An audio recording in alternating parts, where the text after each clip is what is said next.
The day I moved in with Uncle John and Aunt Maria, my life took a sharp turn. Their house was nothing like the warm, loving home I'd lost. It was colder, stricter, a place where laughter seemed to echo with a hint of bitterness.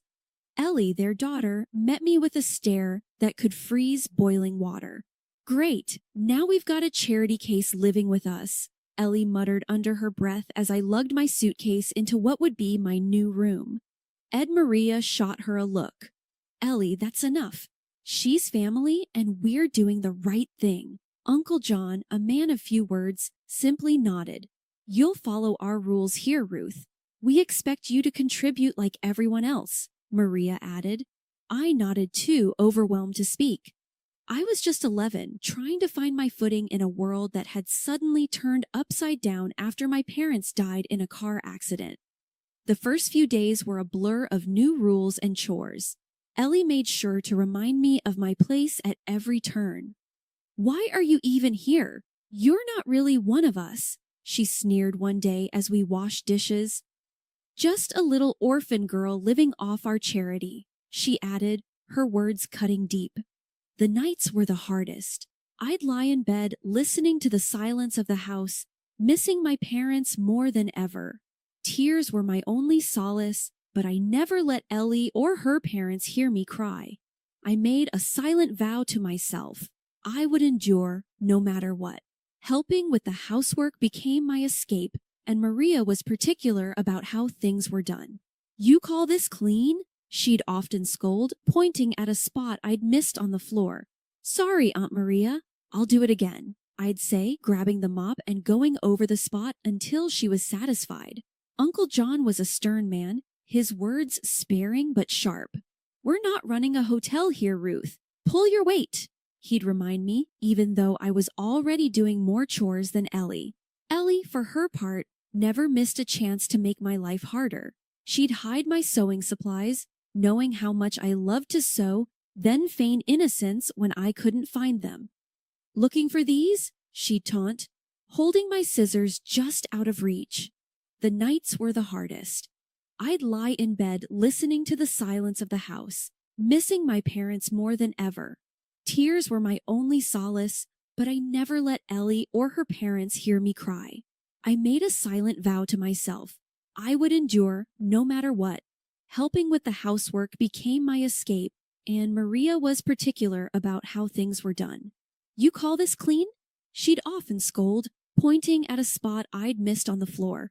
"Sorry, Aunt Maria, I'll do it again," I'd say, grabbing the mop and going over the spot until she was satisfied. Uncle John was a stern man, his words sparing but sharp. "We're not running a hotel here, Ruth. Pull your weight," he'd remind me, even though I was already doing more chores than Ellie. Ellie, for her part, never missed a chance to make my life harder. She'd hide my sewing supplies, knowing how much I loved to sew, then feign innocence when I couldn't find them.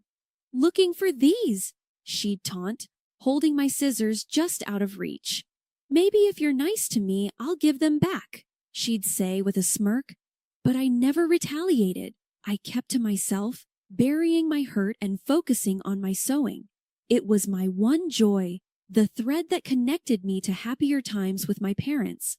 I started with doll clothes, moving on to alter whatever old clothes I could find. It wasn't much, but it was mine. Life with Uncle John and Aunt Maria was a mixed bag. They provided a roof over my head, sure, but it was Ellie who made sure I never forgot I was different. Amid the coldness and the chores, I found my escape in a corner of my room with a needle, thread, and old fabrics that whispered promises of transformation. One evening, as I was turning a faded curtain into a skirt, Ellie barged into my room without knocking. "What are you doing with that old rag?" she sneered, her eyes scanning my makeshift sewing station. "Just making something new," I replied, keeping my focus on the fabric under my hands. I wasn't about to let her see how much her words stung. Encouraged by Kelly's reaction, I started spending every spare moment sewing. My room became a sanctuary filled with fabric scraps and dreams stitched into reality. Each piece I created was a step away from the identity Ellie and her parents imposed on me. One Saturday, as I was cutting into a dress that Aunt Maria had declared too old, Uncle John walked in. "What's all this?" he grumbled, surveying the mess of fabrics and patterns scattered around. "I'm making something new to wear," I said, trying to keep my voice steady under his scrutiny. "It seems like a waste of time," he muttered, picking up a piece of fabric and twisting it in his hands. "You should focus on your chores, not play dress up." His words were like a slap, dismissing not just my passion but my efforts to rise above my circumstances. Despite their disdain, I couldn't stop sewing. It became more than a hobby. It was my rebellion, my claim to an identity they couldn't touch. Each stitch was a word in the narrative I was writing for myself, one where I wasn't just the orphan niece, but Ruth, the girl who could create beauty from neglect. Things took a sharp turn after I hit 18. Ellie got herself a shiny new car for her birthday, a sleek thing that made my heart sink every time it roared to life. Meanwhile, Uncle John and Aunt Maria suddenly upgraded their lives with fancy gadgets and furniture that seemed out of place in our modest home. It was clear they were living it up while I was left figuring out how to stretch every penny. One day, as I was mulling over the idea of getting a job post-high school, Maria dropped a bombshell. "Your parents left you some money for college," she said nonchalantly. I was stunned. "Really? I had no idea." "Yeah, but there's a catch," Uncle John chimed in, his tone sharp. "You're staying local for college. It's safer, and we can keep an eye on you." My dream of leaving for a big city to study fashion design crumbled, but I knew arguing would be futile. I started, but Maria cut me off. "We've decided. You can thank us later." I swallowed my protests. Arguing was pointless, so I enrolled in the local college, my dreams of fashion design barely hanging by a thread. Needing to support myself and save for the future, I landed a job as an assistant secretary at a law office nearby. It wasn't glamorous, but it paid the bills. "Look at you, all grown up and working," Ellie sneered one evening as I was sketching designs. "Still playing dress up, I see." "Better than playing spoiled brat," I retorted without looking up. My patience with her was wearing thin. She huffed, clearly annoyed, and stormed out. I couldn't help but smile a little. For once, I had the last word. Despite the setbacks, I didn't give up on fashion. Every evening after work and classes, I'd dive into my world of sketches and fabrics, transforming Ellie's discarded clothes into pieces that felt like me. It was my rebellion, my way of holding on to the dream, even if it was stitched together from the leftovers of someone else's life. "Working late again, Ruth?" my coworker Mike asked one evening as he passed by my desk. "Yeah, got a project I'm passionate about," I replied, packing up my sketches discreetly. "Must be nice having something you love doing," he said, a hint of envy in his voice. "It is," I admitted, feeling a surge of pride. "It's not much, but it's mine." Walking home that night, I felt a mix of emotions. Frustration for sure, at the way my life was hemmed in by my guardian's decisions, but also determination. I might have been forced to stay local, but I wasn't going to let that define me or my future. The more time passed, the more I started to feel like I was living in a house of cards about to crumble at any moment. Uncle John and Aunt Maria, who once lived as modestly as monks, were suddenly splurging like lottery winners. First, it was Aunt Maria flaunting a fur coat so pricey it could have fed us for months. Then Uncle John brought home a TV so big you'd think we were running a cinema out of our living room.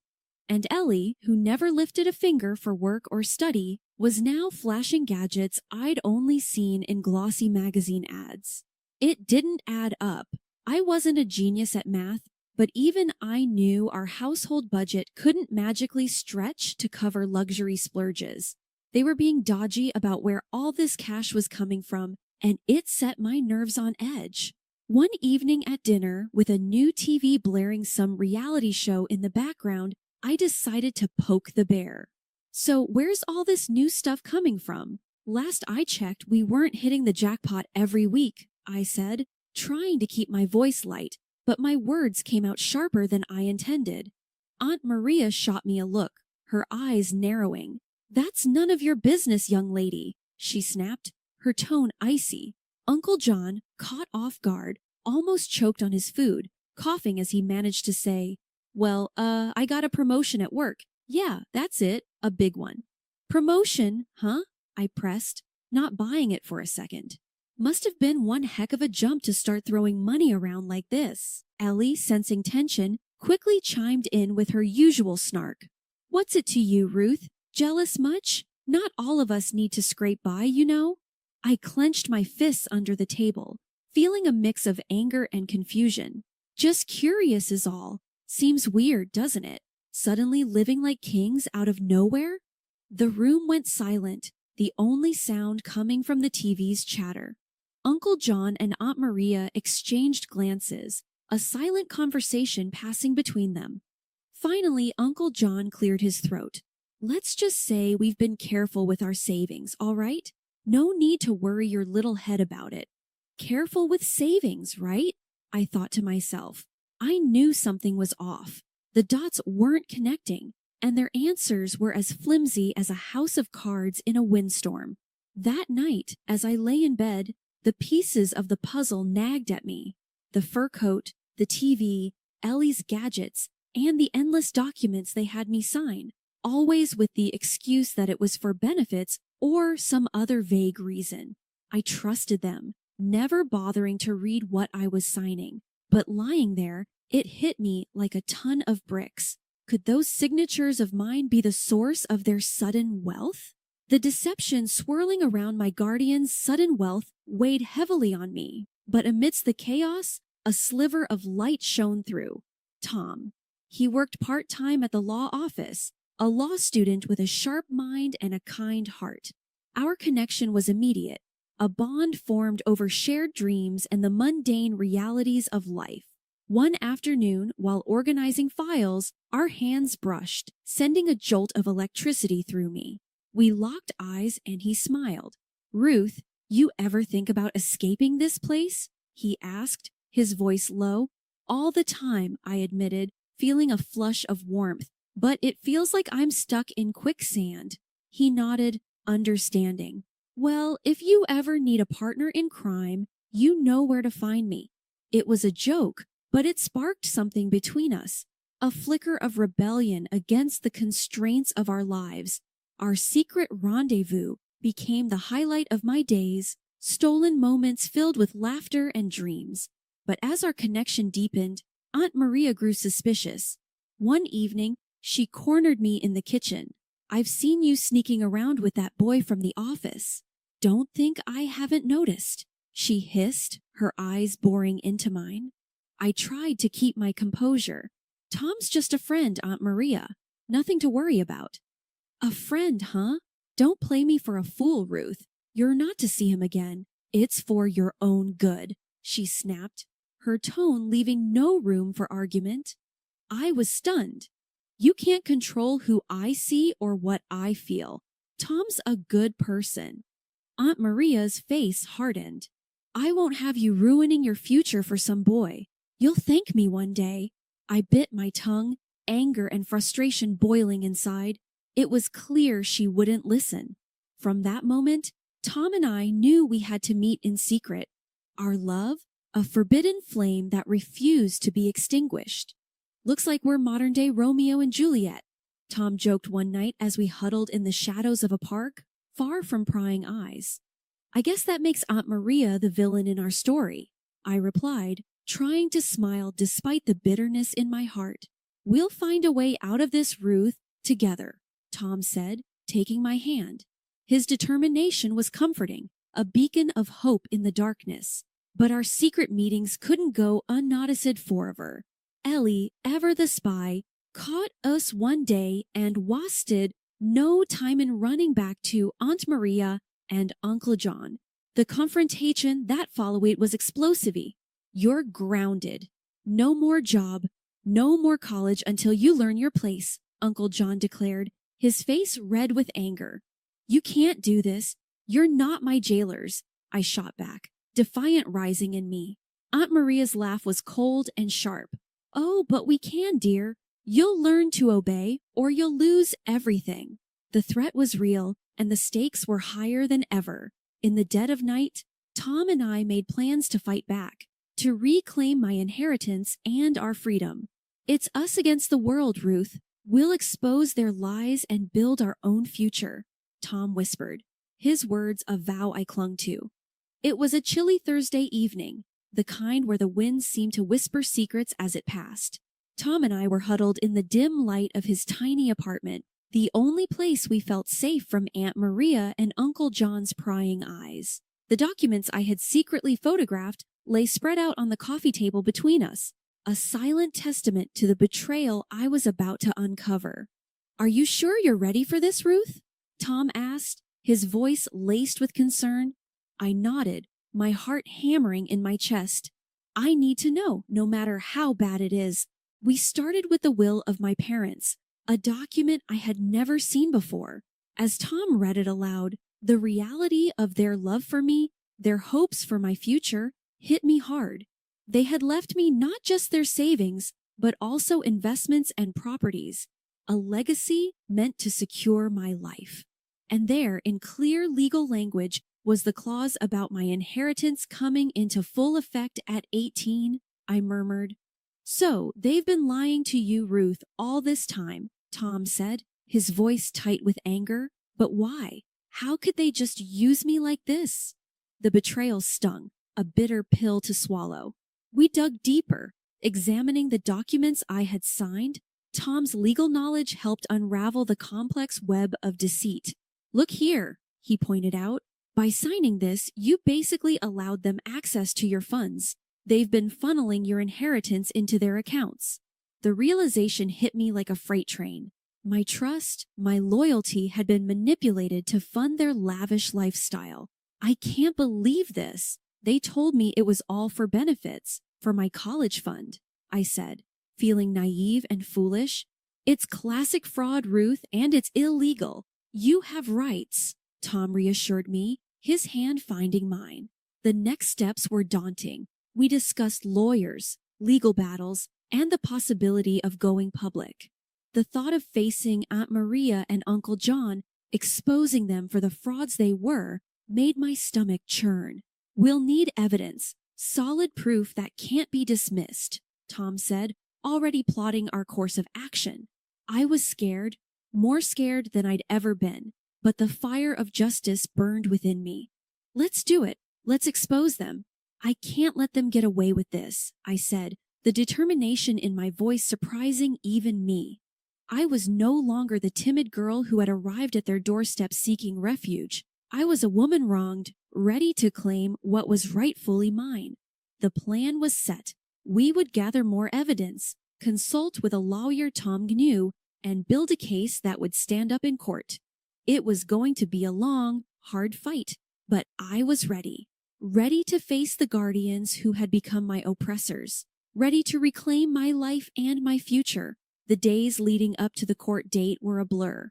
Tom and I spent every moment poring over documents, meeting with our lawyer, Mr. Henderson, and preparing our case. The evidence was solid, but the thought of facing Aunt Maria and Uncle John in court made my stomach twist in knots. Remember, it's about the truth, Mr. Henderson reminded me as we sat in his cluttered office, papers strewn about. Stick to the facts and we'll get through this. The day of reckoning arrived faster than I had hoped. The courtroom was cold, sterile, and filled with the murmur of onlookers. Uncle John and Aunt Maria sat across from us, their faces stoic, betraying no sign of guilt. Miss Thompson, can you confirm that you were unaware of the contents of the documents you were signing at the request of the defendants? The judge asked, his gaze fixed on me. Yes, Your Honor. I trusted them. I thought they were looking out for me, I replied, my voice steady despite the turmoil inside. Aunt Maria's lawyer was slick, trying to paint me as an ungrateful niece, biting the hand that fed her. Isn't it true that the defendants provided you with a home and care after your parents' tragic demise? He asked, his tone dripping with insinuation. They did, but that doesn't give them the right to steal my inheritance, I shot back, refusing to be intimidated. The turning point came when Tom took the stand, presenting the financial records we had uncovered. These documents clearly show the transfer of funds from Miss Thompson's accounts to the defendants immediately following her signature on the documents they presented to her, he explained, his confidence undercutting the defense's arguments. Aunt Maria and Uncle John squirmed in their seats, their facultative finale cracking under the weight of evidence against them. After what felt like an eternity, the judge delivered his verdict. The evidence presented clearly demonstrates a breach of trust and fraudulent activity by the defendants. I hereby order the immediate restitution of all misappropriated funds to Miss Thompson, along with appropriate penalties for the defendants. The courtroom erupted in murmurs, but all I could hear was the pounding of my heart. Justice had been served. Outside, the sun seemed brighter, the air fresher. You did it, Ruth. You stood up for yourself, Tom said, wrapping me in a hug. I couldn't have done it without you, I whispered, feeling a weight lift off my shoulders. With my inheritance rightfully returned, I set my sights on the future. I started studying to be a designer, fulfilling my long-held dream. It was difficult but interesting, and I was fair to myself. Years flew by, turning pages filled with trials into chapters of triumph. My atelier, once just a dream woven from threads of hope and defiance, now stood as a testament to my journey. I had built a name for myself in the city, not just as a fashion designer, but as a symbol of resilience. One afternoon, as the autumn sun cast long shadows across my studio, Ellie barged in, her presence as unwelcome as a storm cloud.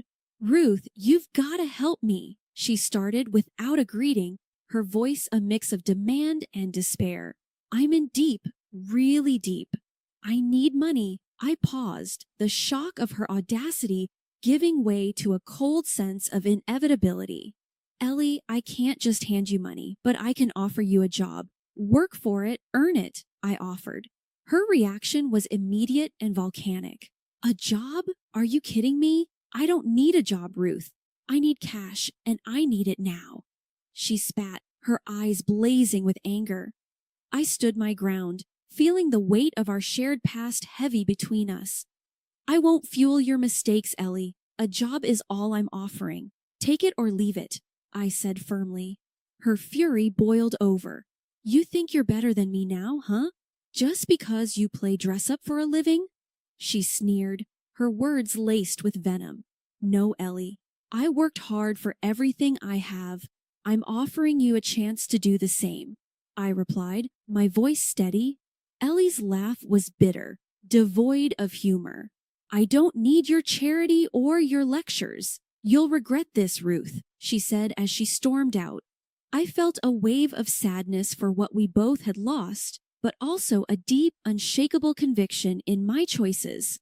I had learned the hard way that no one could save you if you weren't willing to save yourself. Weeks later, news trickled down to me that Aunt Maria and Uncle John's house had been sold off to cover debts. Ellie had vanished, chasing after windfalls that would never come. The cycle of choices and consequences had come full circle. Sitting in my studio, surrounded by the vibrant chaos of creativity, I reflected on the journey. From the ashes of a broken past, I had carved out a space where dreams took shape, where resilience was the fabric of success.